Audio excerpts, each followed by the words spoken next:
আসসালামু আলাইকুম, আমি শাকাশিক চলে আসলাম খামারে ছোট আরেকটি ভিডিও নিয়ে। আজকে আমরা যাচ্ছি দেবিদ্দার সুলতান মাঝি খামারে কোয়েল বাচ্চা আনার জন্য। সাথে আছে প্রিয় কাকা শরীফুল ইসলাম। অনেকদিন আমার ইনকিউবেটরটি অফ রাখার কারণে অন্যান্য খামার থেকে বাচ্চা সংগ্রহ করতে হচ্ছে। চলে আসলাম 2 ঘন্টার পর মাঝি খামারে। আঙ্কেলকে বলে রেখেছিলাম আগে থেকে যেন বাচ্চাগুলো গনে রেডি করে রাখে।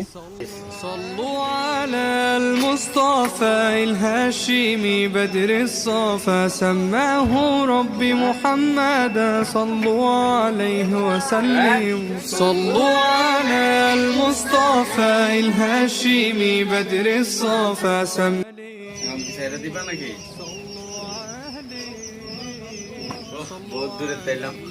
অতঃপর বাচ্চা নিয়ে চলে আসলাম আমার খামারে। এগুলো হচ্ছে আমার খামারের নতুন অতিথি, জাপানি জাতের বাচ্চা। মাশাআল্লাহ, বাচ্চাগুলি খুবই চঞ্চল ও সুস্থ সবল আছে। سماه ربي محمدا صلوا عليه وسلم صلوا على المصطفى الهاشمي بدر এখানে 3200 পিস বাচ্চা আছে।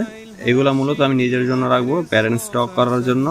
ইনশাআল্লাহ আপনাদের যদি বাচ্চা ও যে কোনো বয়সের পাখি লাগে আমার সাথে যোগাযোগ করতে পারেন এবং যে কোনো পরামর্শ গাইডলাইন দিয়ে সহযোগিতা করবো ইনশাআল্লাহ। আমার লোকেশন হচ্ছে কুমিল্লা তিতাস কালাচান গান্ধী শেখবাড়ি।